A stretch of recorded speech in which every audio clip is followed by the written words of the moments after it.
99.3 Nigeria Info Lagos. Good morning to you. Welcome to the second part of Dailies today. I'm Sheriff Quadry. And I'm Jimi Disu. Good morning. Yes, we are streaming live on Facebook. We're also on YouTube live as well. So you can watch the show on your devices, on your smart television screen. You can do that.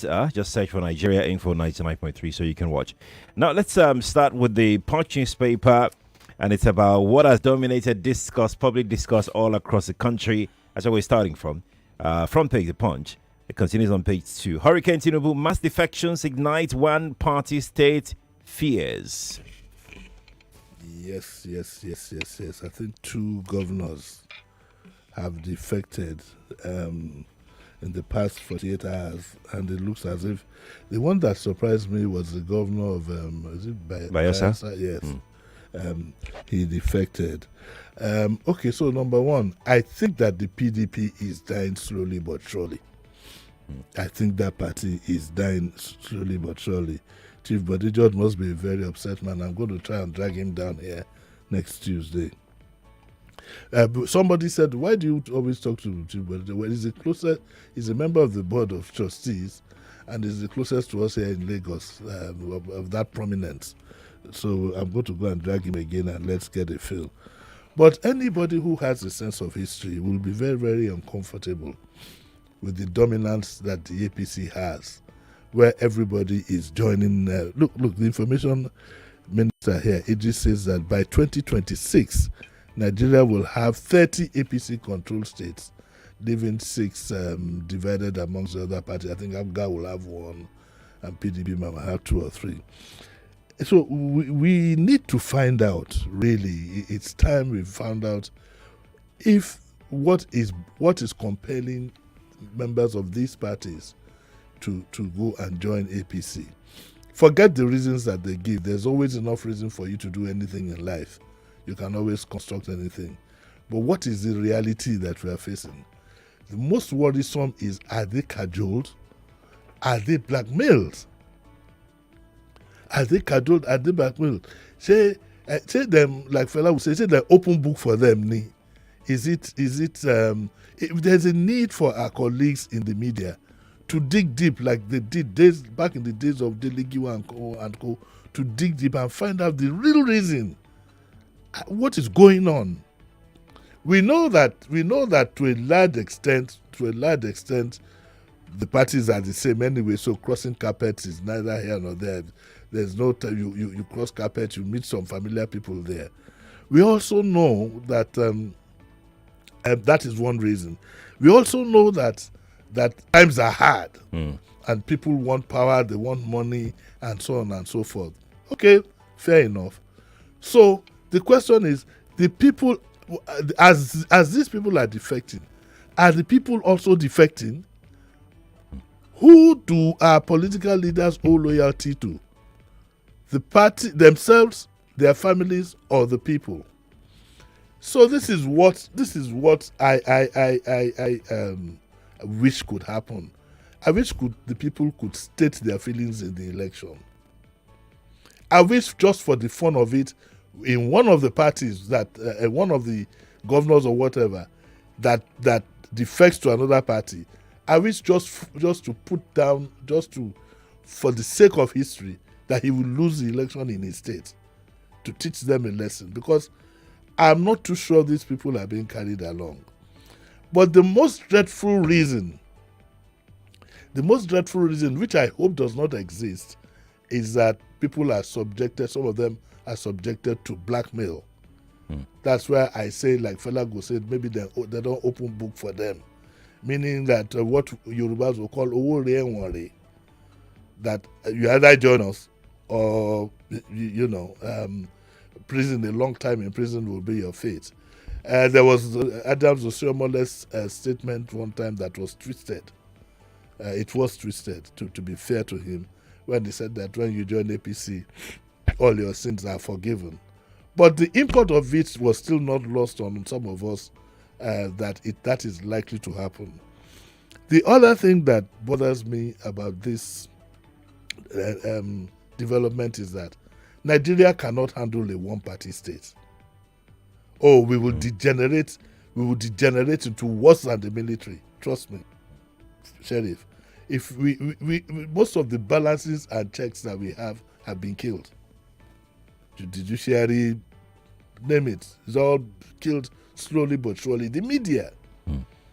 We know some stories that never get to the media here, and some of our colleagues are complicit.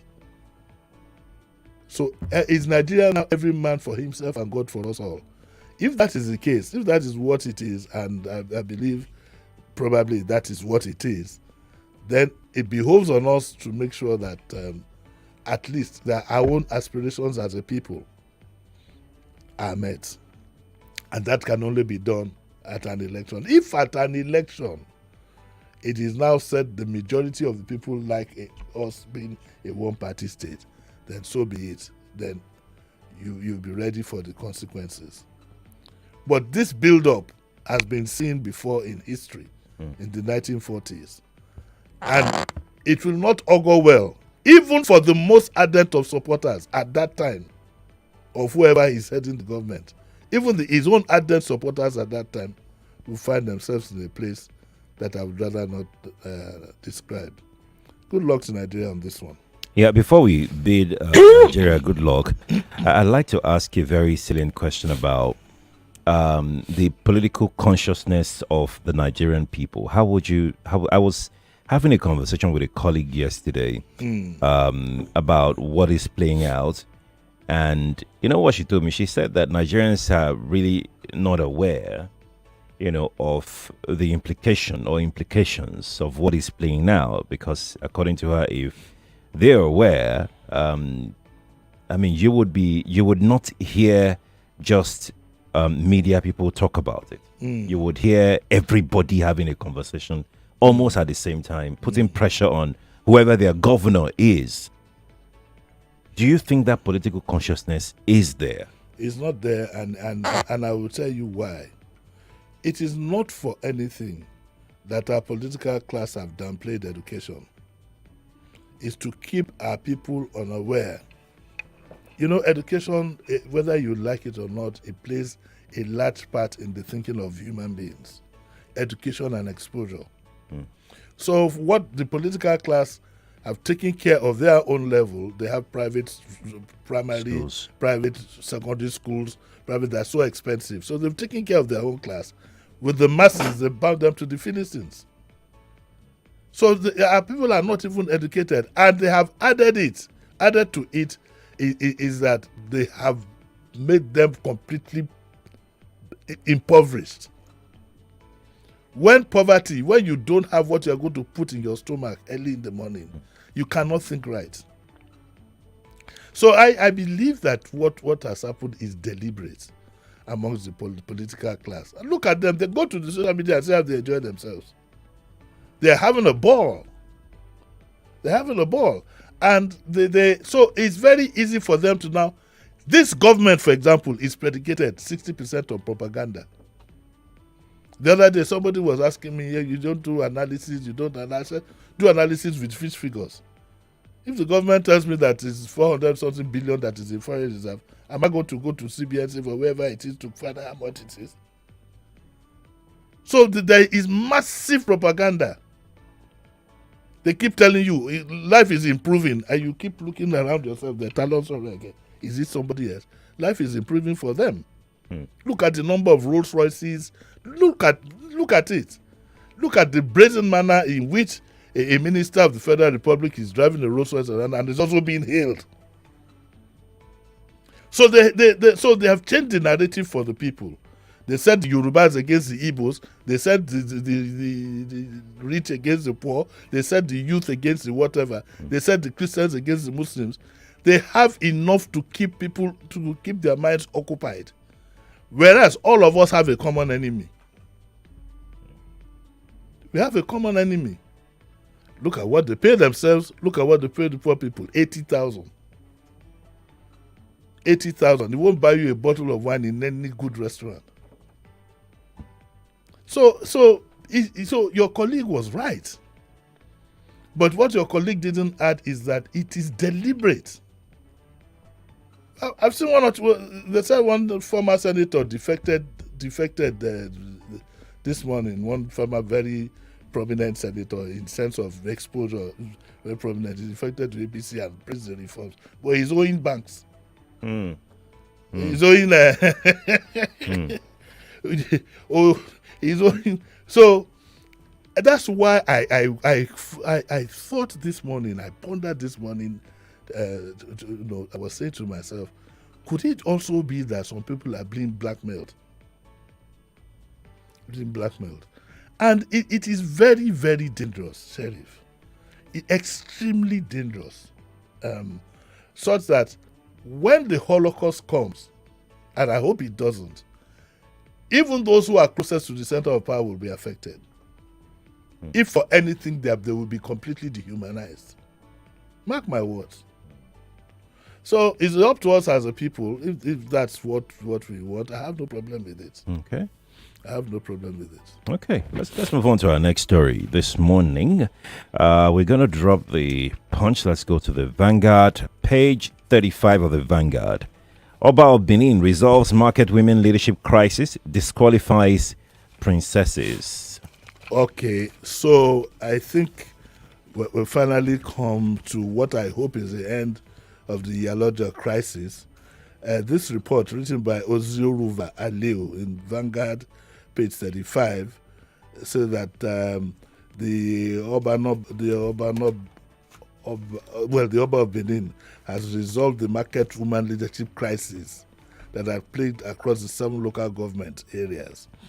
And it said that the Oba called them to a meeting, and he said that the two or three princesses also they were struggling over chairmanship, and they were both disqualified from vying for position at Obe Market in Oredo and so on and so forth. Anyway, the Oba's message to the 5 market leaders who were present at the palace was conveyed by Chief Osaro Ida, the Obazelu of Benin, at the meeting. And he said declared certain conceptions that were explained in a recent public announcement by the Benin Traditional Council. Okay. Market women in the affected areas were directed by the Oba to elect their own leaders and present the names of their chosen leaders to the palace for consideration and approval by the Oba within 2 weeks, as part of efforts towards restoring sanity at the various markets. Speak all the words, though. Consequently, shortlisted market leaders that had no dispute had smooth sailing, as it were directed to oversee their areas of jurisdiction ahead of the necessary traditional rites in line with the tradition, while the Oba pronounced his blessings on the market. So the new leaders, when they're presented to the Oba, they're going to do some traditional rites. Now, remember that, I hope this knocks out that Yaloja, whatever it is, who incidentally was a deaconess or something. Oh. Was a pastor or something like that, because there are some traditional rites that have to be done. Toba Kolo. I think the issue would have died down now with Oba having made the pronouncement, and I hope that the lessons have been learned. But our politicians never learn lessons. Yep. They never do. They never, and they are so optimistic. They are so optimistic that they can get away with virtually everything. At least that's what their leader has made it look like. Talking about optics, do you think that the mass defection, I mean, we have to go back there. Do you think it's a self-destruct move, or it's actually going to be in favor of the APC? I think well, Nigerians are not involved. Nigerians as a whole are not involved in the move, but it's going to consume everybody. You can't have a dictator in Nigeria. Nigeria is too diverse. The issues are too contentious at the middle and lower levels than for you to have one dictator backing others. But you see, the signs are there. Because the signs are there, not when once you have a party with too much majority, you have a lame duck House of a lame duck Senate and National Assembly. What else do you want? You are giving out contracts without following due process. Says you are doing things as you like. Your family too are running right all over the place, doing whatever they like. All the things we used to know, your national anthem was said just like that. People wonder, what is the fuss Jimi Disu is making about the national anthem? The national anthem of some countries are as old as the countries themselves. It's your flag and your national anthem are very, very, in attempting to change or whatever, it should be done under very serious considerations that involves everybody. Everybody should have a say, but overnight, these little things, and then the moment a man is sworn in, he signs.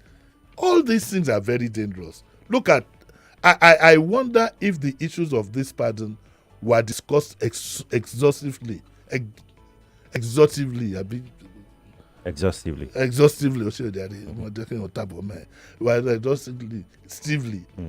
National Council of States. Who said what at that meeting? When this pardon was being discussed, who said what? I wish we could see.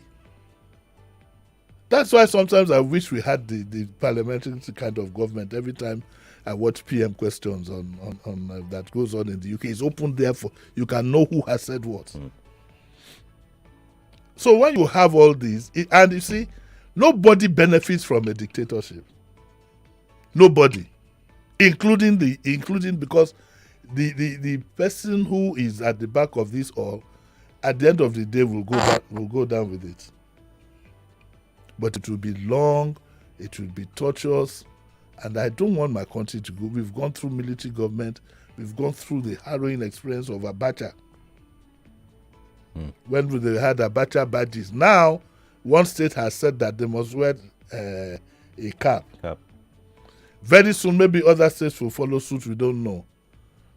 Then it will be like if you don't wear the cap, you can't. They won't say you must wear a cap, but if you don't wear the cap, this is how it starts. This is how in some countries were able to develop complete different identities from the states. And I don't want to mention names, but I'm sure you have where the flag or the flag and whatever, the songs of the party and so on and so forth, were put in the forefront ahead of. Imagine in the National Assembly, you are singing on your mandate which shall stand. In the National Assembly. In the National Assembly, Quadry, what's her name now? Sheriff. These things are not done. Yeah. But our people don't understand. Every little thing you do has an implication. Again, that leads us back to the political consciousness of the people. Yes. We don't know the implications. In some countries, if you tried that, you are not coming out of that National Assembly building until you apologize. We've permitted too many things. On your mandate, on whose mandate? This is how these things, this is how they start. And any right-thinking person should be worried about what this so-called mass defection, which, and then again, the media has to be very, very careful. The Punch called it Hurricane Tinubu. This is the beginning of another, you see, all these slangs and so on and so forth also contribute to what could be a complete catastrophe. How? How do you mean? When you start glorifying something that is not particularly right, and you give it names and appendages. It sounds positive, right? It sounds like a good thing. Yes, or it can it's at your own peril. We are not saying there's anything wrong with the president. No. It will be his desire to have everybody vote for him. But that is why we have balance. That is why we have a national. That's why we must have balance, even for his own sake. Something tells me that if President Tinubu did not have the kind of majority that he has in the National Assembly, he might have been a different person. Now everybody is falling into line. Heaven help us all, Sheriff.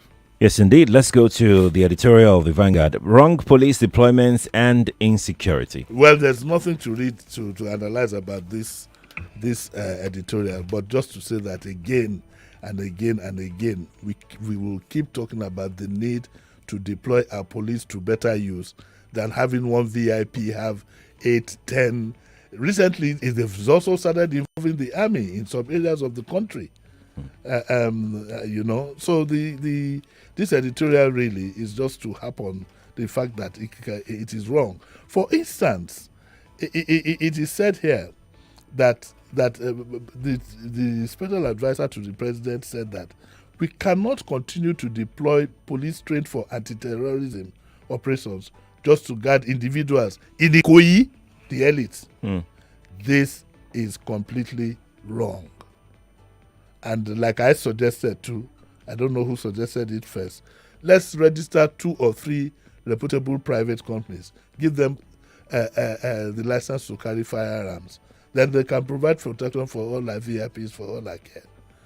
But it's displeasing to the eye. And if you go to the social media, you will see that it has become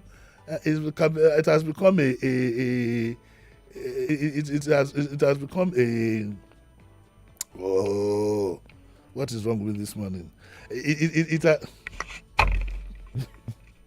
Why like a Pueblo like this? No. What is that? It has become a thing of pride, something to boast about. That that police escort, he has this and that, and the rest of the people are bound to the Philistines. It's very, very sad. So that's what the Vanguard comment is all about, and nothing particularly new there. We're going to take another story. Indeed, World Union Nans back Shaware's free Kanu march. So Shaware has a free Kanu march on Monday. It's making a lot of sensitivity. I back it for as long as it's non-violent and it follows rules. Because like Femi Falana or SAN, who should know, said that Kanu's situation has become political. And if some other people who have charged for the same thing are walking around free, I don't know. I don't know why the president didn't include it among those he would grant. Well, his own case is not the case of pardon, really. It's just to be free because the police have said, the courts have said it should be given bail. However, a US-based group cautions Shaware, and they say Atiku and Shaware, but let me just deal with Shaware. And it says that a group of business people based in America has appealed to Shaware to show restraint in their support for the free Nnamdi Kanu process, saying the rally could inadvertently affect the ongoing trial of the detained leader of IPOB. So they feel that by the time you start to demonstrate, you never know what the judge could be up to, and it would affect it. Well, I think it has gotten to a breaking point, or else the gentleman will be there perpetually. I think it should be freed. I have it. What I'm hearing from the back end of the grapevine is that most of the people who do want him freed are his own people at the top, his own elite, because they feel that he has a control and a grip on Igbo land. Well, some of these things might not be. But I know that a lot of the political class, especially in that region, have alienated themselves from their people. So and which is when you alienate yourself and you isolate your people gravitate somewhere. Yeah. It's going to happen nationwide if care is not taken. I hope Nigeria doesn't become a scattered republic where you have various warlords. Because if all the politicians are headed in one direction, some of the people will be headed in another direction, and they might not be ready to go through the political route. I hope that doesn't happen. Yeah, I hope so too. We can just mention 1 or 2 stories here in the Metro page of the Punch as we very quickly go. Okay, which one will I? A Lagos woman has been hospitalized. She fell into a 60-foot well in a Greek, but she came out alive. Thank God for that. Bayelsa woman jailed 7 years for trafficking girls. Let me see, Lagos State news. Lagos State rejects National Assembly Central Gaming Bill. My good friend Femi Pedro urges accountability in Lagos councils. But Lagos councils will follow the examples I've seen ahead of them. So that could just be. All right. Yeah, that's our show this morning, Lagos. Yeah. Pretty serious one. It's okay. Yeah, back at 9, right? I'm back at 9. I want to talk to my people at 9 o'clock. Okay. All right. I have some things that are burning inside me. I need to sort out with them. Okay, another serious one coming up at 9. Now I'm scared. No. That's nothing to that. It's not political. Go about your number. Lagos, thank you for joining us. Appreciate it. But don't go away. Kofi Batel is next with the Morning Crossfire. Stay with us, please.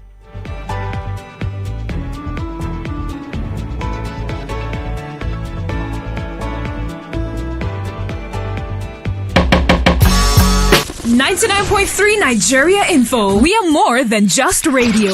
Subscribe to our YouTube channel at Nigeria Info FM. Check us out on Facebook at Nigeria Info 99.3. Follow us on Twitter at Nigeria Info FM and on Instagram at Nigeria Info FM Lagos for live updates as it happens. 99.3 Nigeria Info. Let's talk.